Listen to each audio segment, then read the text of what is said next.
You're watching Dukascopy TV. I'm Elaine Stenson and I'm joined in the studio now by Valerie Guertler-Doyle, who's a member of the board of UN Women Switzerland.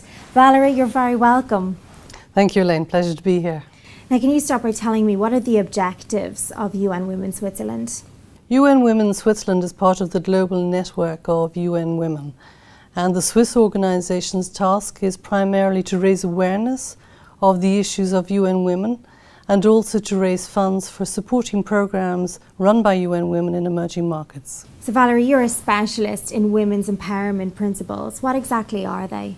The Women's Empowerment Principles were called into life in 2010. It was the effort of UN Women and the UN Global Compact.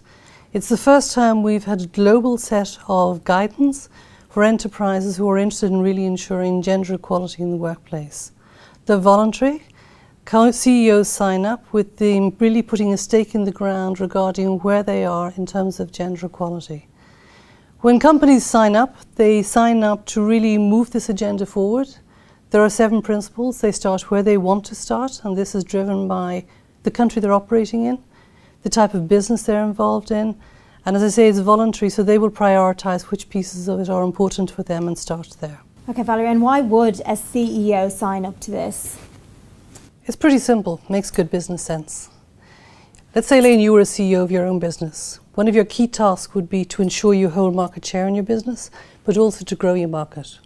Now, if you think about women as a target population, recent research out of the US has shown that in over 40% of US households, women are now the main breadwinners, and they're earning more than their husbands are earning. And an article I read just last week I thought was particularly interesting, and it was targeting the 50-plus women. Again in the US, but I think you can extrapolate this certainly to Europe and to other countries. Their children have grown up, they've paid the college fees, kids are out of the house, and their disposable income, the discretionary income, is 2.5 times that of a normal person. Now, if I was the CEO and if you were, you would want to know exactly what those women want, what it is that interests them, what is it that they don't want. And if you have women on your leadership team, you really get this balance right, you have a much better opportunity to connect with them, understand the customer base and grow your business. So it's that simple. And since its implementation, how much progress has been made so far? In terms of female progress, we've made progress, but there's not enough. If I reflect back to when I first started my career, we had basically no role models. And if you did, they were single women with no children, which was sending a very clear signal, career or family. As my career progressed, I found myself often being the only woman on an executive board or something like that, which has its attractions, but a little bit of company would have been nice as well. I think the pace of change now really needs to move. If you look at the number of young women graduating from universities these days, it's increasing rapidly. They're overtaking their male colleagues, and they also want a place in society as well. So it's up to companies to do things to really encourage this, and one way of doing that is engaging with the Women's Empowerment Principles.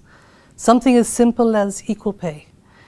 All the way around the world, women still earn less than men do for doing exactly the same work, which is something that should not be tolerated any longer. It happens in Switzerland as well.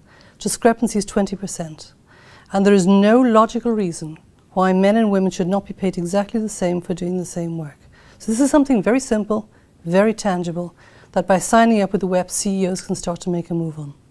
Okay, and you've mentioned equal pay there. What other challenges are women facing? Very, very many challenges. I think one of the biggest probably is the social norms. For centuries now, men have been raised to be the breadwinners and women to be caring for the family. And now you see more and more women moving into the workforce, which is excellent, it's really good, but they're still doing the caring for the family piece as well. And I think what a lot of people miss is that some men would be totally happy to actually give up the breadwinner role, leave that to their partners, their wives, whatever, and actually take care of the family at home. But because social norms are so strong, they also don't have the opportunity to do that. In Switzerland, there's a program going on at the moment supported by the Swiss government called Teilzeitmann, men working part-time, where they're really trying to encourage guys to stand up and go, I would like to reduce my 100% or 150%, to 70, 80, spend more time with my family, maybe spend more time for myself to take care of my health and so on. So you can see the social norms changing, but it's a very slow change. What do you think of gender quotas in companies? Well, the WEPs are really voluntary, so The actually putting in quotas or aspirational goals is entirely up to the CEOs as they sign. We believe in UN Women that if what gets measured gets done. So if you actually have an aspiration that gets tracked, something may happen with it. But I think probably the best quote is Viviane Reding, who says, "I don't like quotes, but I like what they do." Valerie, thank you very much for joining us. My pleasure, Elaine. And any interested companies in Switzerland that would like more information can contact Valerie at wep@unwomen.ch. And that's all we have time for now, but do check back later for further updates and interviews from the Dukascopy TV team. Bye for now.